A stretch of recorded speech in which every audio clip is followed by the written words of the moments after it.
আসসালামু আলাইকুম ওয়া রাহমাতুল্লাহি ওয়া বারাকাতুহু। আলহামদুলিল্লাহি ওয়া আদা ওয়াসসালাতু ওয়াসসালামু আলা মান লা নাবিয়্যা বাদা আম্মা বাদ। আউযু বিল্লাহি মিনাশ শাইতানির রাজীম। বিসমিল্লাহির রাহমানির রাহিম। قل إن كنتم تحبون الله فاتبعوني يحببكم الله ولكم ذنوبكم والله غفور رحيم।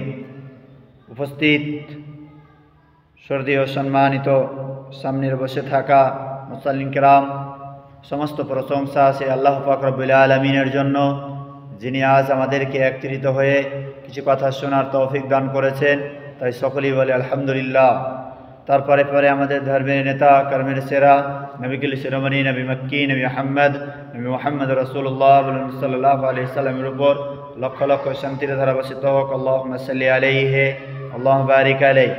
আজ আমি আপনাদের সম্মুখে যে বিষয়টি তুলে ধরেছি তা হলো মিলাদুন নবী। আল্লাহ তাবারাক ওয়া তাআলা সূরা আল ইমরানের 31 নম্বর আয়াতের মধ্যে বলেন, কুল ইন কুনতুম তুহিব্বুনাল্লাহ ফাত্তাবিউনি ইউহিব্বুকুমুল্লাহ ওয়া ইয়াগফির লাকুম যুনুবাকুম ওয়াল্লাহু গফুরুর রহিম। হে নবী, আপনি বলে দিন যে তোমরা যদি আল্লাহকে ভালোবাসো তাহলে আমার অনুসরণ করো। আল্লাহ তাবারাক ওয়া তাআলা তোমাদেরকে ভালোবাসবেন এবং তোমাদের পাপকে ক্ষমা করে দেবেন। আল্লাহ হচ্ছেন দয়ালু এবং ক্ষমাশীল। যদি আমরা আল্লাহ পাক রব্বুল আলামিনের ভালোবাসা পেতে চাই, যদি আমরা আল্লাহ পাক রব্বুল আলামিনের ভালোবাসা চাই, যদি আমরা আল্লাহ পাক রব্বুল আলামিনের আমাদের নিজের গুনাহগুলোকে ক্ষমা নিতে চাই, আল্লাহ হচ্ছেন দয়ালু এবং ক্ষমাশীল, তাহলে আমাদের কি করতে হবে? আল্লাহ তাবারাক ওয়া তাআলার অনুগত করতে হবে, আল্লাহ তাআলার অনুসরণ হতে হবে। আল্লাহ তাবারাক ওয়া তাআলার অনুসরণ নিয়ে হয়ে আমাদের কি করতে হবে? চলতে হবে। তাহলে যদি আমরা আল্লাহ তাবারাক ওয়া তাআলার ভালোবাসি তাহলে আমরা আল্লাহ তাবারাক ওয়া তাআলা কালাম পাকের মধ্যে বলেন, ওয়ামা আতাকুমুর রাসূলু ফাখুযুহু ওয়ামা নাহাকুম আনহু ফান্তাহু। আল্লাহ তাবারাক ওয়া তাআলা বলছেন যে নবী করিম সাল্লাল্লাহু আলাইহি সাল্লাম তোমাদের যা দেন তা গ্রহণ করো, যা থেকে তোমাদেরকে নিষেধ করেন তা তোমরা পরিত্যাগ করো, সেটা তোমরা ছেড়ে দাও। তাহলে আল্লাহ তাবারাক ওয়া তাআলা আমাদেরকে যে জিনিসটা দিচ্ছেন সেটা আমাদেরকে নিতে হবে। আল্লাহ এবং আল্লাহ রাসূল যেটা দিচ্ছেন আমাদের ওটা নিতে হবে, এবং আল্লাহ এবং আল্লাহ রাসূল যেটা নিষেধ করছেন সেটা আমাদের ছেড়ে দিতে হবে।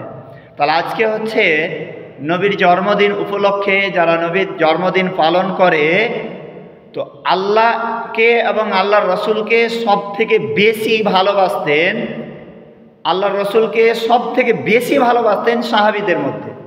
তাহলে সাহাবীদের মধ্যে এত ভালোবাসতেন, তারা নবী করিম সাল্লাল্লাহু আলাইহি সাল্লামের জন্মদিন পালন করেননি। যদি নবী করিম সাল্লাল্লাহু আলাইহি সাল্লামের জন্মদিন পালন করতেন, ভালোবাসতেন, যদি নবী করিম সাল্লাল্লাহু আলাইহি সাল্লামের জন্মদিন পালন করার উদ্দেশ্য থাকতো, তাহলে নবী করিম সাল্লাল্লাহু আলাইহি সাল্লাম নিজেই কি করতেন? জন্মদিন পালন করতেন, জন্মদিবস পালন করে যেতেন, না হলেও সাহাবীদেরকে আদেশ করে যেতেন। নবী করিম সাল্লাল্লাহু আলাইহি সাল্লামের পর থেকে সাহাবী, তাবি, সিরাতে ইমাম গাজ্জালি, তারাও কোনোদিন নবী করিম সাল্লাল্লাহু আলাইহি সাল্লামের জন্মদিবস পালন করলেন না। যেই জায়গাতে নবী করিম সাল্লাল্লাহু আলাইহি সাল্লামের জন্মভুবন, যে জায়গাতে নবী করিম সাল্লাল্লাহু আলাইহি সাল্লাম জন্মগ্রহণ করলেন, যে জায়গাতে নবী করিম সাল্লাল্লাহু আলাইহি সাল্লাম জন্মগ্রহণ করেছেন, সেই জায়গায় নবী করিম সাল্লাল্লাহু আলাইহি সাল্লামের জন্মদিবস পালন করলেন না, পালন হলো না। সাহাবীরা সব থেকে বেশি মহব্বত করতেন আল্লাহ রাসূল সাল্লাল্লাহু আলাইহি সাল্লামকে, সব থেকে বেশি ভালোবাসতেন মুহাম্মদ সাল্লাল্লাহু আলাইহি সাল্লামকে। তারা নবী করিম সাল্লাল্লাহু আলাইহি সাল্লামের জন্মদিবস পালন করলেন না। আর আজকে আমরা নবী করিম সাল্লাল্লাহু আলাইহি সাল্লামের জন্মদিন উপলক্ষে ঢোল বাজনা এবং জুলুসে আমরা মেতে থাকি। নবী করিম সাল্লাল্লাহু আলাইহি সাল্লামের জন্মদিবস পালন করা হারাম, নবীর জন্মদিবস পালন করা বেদাত। কোনো সময় নবী করিম সাল্লাল্লাহু আলাইহি সাল্লামের জন্মদিবস পালন করা যাবে না। কারণ আল্লাহ রাসূল সাল্লাল্লাহু আলাইহি সাল্লাম হাদিসের মধ্যে বলেন যে মান আহদাসা ফি আমরিনা মা হাযা লাইসা মিনহু ফাহুয়া রাদ্দুন। আল্লাহ রাসূল সাল্লাল্লাহু আলাইহি সাল্লাম বলছেন যে যেটা দিনের মধ্যে নেই, যেটা দিনের মধ্যে নেই সেটা যদি কেউ অনুস্থাপন করে তাহলে সেটা তোমরা কি করে দাও? প্রত্যাখ্যান করে দাও, সেটা ছেড়ে দাও। দিনের মধ্যে যদি কোনো নতুন বিষয় কেউ আলোচনা করে তাহলে সেটা তোমরা কি করে দাও? ছেড়ে দাও, সেটা তোমরা কি করে দাও? বাদ দিয়ে দাও। সেটা আমাদের উচিত হবে সেটা কি করে দেওয়া, ছেড়ে দেওয়া। তাহলে ইসলামের মধ্যে নতুন আকারে কোনো কিছু সৃষ্টি করা যাবে না। যদি কেউ করে তাহলে সেটা কি করে দিতে হবে, ছেড়ে দিতে হবে, বাদ দিয়ে দিতে হবে, প্রত্যাখ্যান করতে হবে।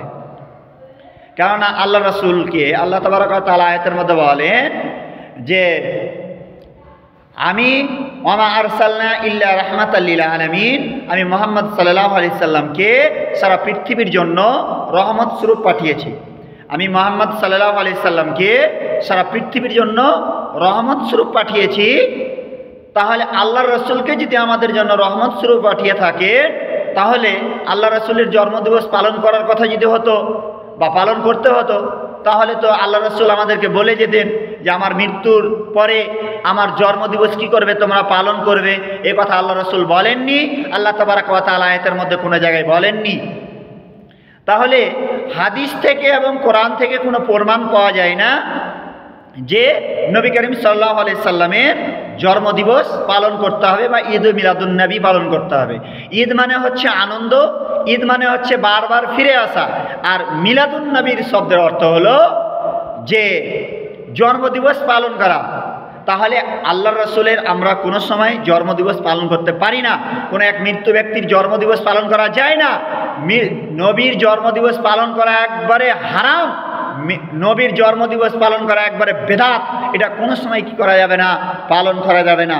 কারণ আল্লাহ তাবারক ওয়া তাআলা সম্পূর্ণ দিনকে পরিপূর্ণতা করে দিয়েছেন। কোরআন পাকের মধ্যে বলে যে আল ইয়াউমা আকমালতু লাকুম দীনাকুম ওয়া আতমামতু আলাইকুম নিয়ামাতি ওয়া রাদিতু লাকুমুল ইসলাম দীনা, আমি তোমাদের জন্য তোমাদের দিনকে পরিপূর্ণ করে দিলাম এবং আমার নিয়ামতকেও পরিপূর্ণ করে দিলাম এবং ইসলামকে দিন হিসাবে মনোনীত করে দিলাম।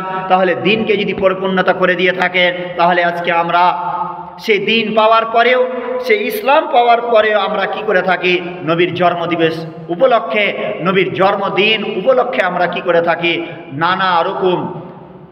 নানা রকম অজুহাত, নানা রকম আনন্দ খুশি করে থাকি, যেটা কোনো সময় ঠিক নয়। এটা সম্পূর্ণ হচ্ছে কি বেদাত। এটা সম্পূর্ণই পরিত্যাগ করতে হবে। এই নবীর জন্মদিবসকে কি করতে হবে, ত্যাগ করতে হবে।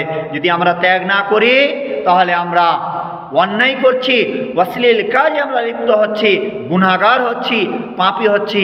এই গুনাহগার থেকে বাঁচতে গেলে, আল্লাহ এবং আল্লাহ রাসূলের ভালোবাসা পেতে গেলে, আল্লাহ এবং আল্লাহ রাসূলের আনুগত্য হতে গেলে, আল্লাহ এবং আল্লাহ রাসূল যেভাবে করতে বলেছেন, যে জিনিসটা ধরতে বলেছেন সেটা ধরতে হবে, যেটা ছাড়তে বলেছেন সেটা ছাড়তে হবে। এই জন্য আল্লাহ তাবারক ওয়া তাআলা বললেন যে তোমরা কি করো, আল্লাহ এবং আল্লাহ রাসূলের আনুগত্য করো। আল্লাহ রাসূল অন্য এক হাদিসের মধ্যে বলেন যে মান আতানি ফাকাদ আতাল্লাহ ওয়া মান আসানি ফাকাদ আসাল্লাহ, যারা আমার ইতাআত করলো তারা আল্লাহ তাআলার ইতাআত করলো, যারা আল্লাহ তাআলার ইতাআত করলো আমার অনুসরণ, আমার ইতাআত করা হলো, আর যারা আমার ইতাআত করলো তারা আল্লাহর ইতাআত করলো। যারা আল্লাহ এবং আল্লাহ রাসূলের নাফরমানি করলো তারা আমার নাফরমানি করলো, আল্লাহ রাসূল সাল্লাল্লাহু আলাইহি সাল্লাম বলছেন। তাহলে আল্লাহর রাসূলের অন্য এক আয়াতের মধ্যে আল্লাহ তাবারক ওয়া তাআলা বলছেন যে ইয়া আইয়ুহাল্লাযীনা আমানু আতিউল্লাহ ওয়া আতিউর রাসূল, হে ঈমানদার ব্যক্তিগণ তোমরা আল্লাহ এবং আল্লাহর রাসূলের ইতাআত করো, আল্লাহ এবং আল্লাহর রাসূলের আনুগত্য করো। তাহলে আল্লাহ এবং আল্লাহ রাসূলের আনুগত্য করতে গেলে আল্লাহ রাসূল তো কোনো জায়গায় বলেননি, আল্লাহ তাবারক ওয়া তাআলা তো কোনো জায়গায় বলেননি নবীর জন্মদিবস পালন করতে হবে, নবীর জন্মদিবস পালন করতে হবে, এ কথা তো আল্লাহ তাবারক ওয়া তাআলা কোনো জায়গায় বলেননি। তাহলে আজকে আমরা সেই নবীর জন্মদিবস, সেই নবীর জন্মদিন যে কবে, কোন দিন নবী করিম সাল্লাল্লাহু আলাইহি সাল্লামের যে জায়গায় জন্মভূমি, যে জায়গায় বাসস্থান, সেই জায়গায় জন্মদিবস পালন করলো না, তারা জানলো না যে নবীর জন্মদিবস সম্পর্কে।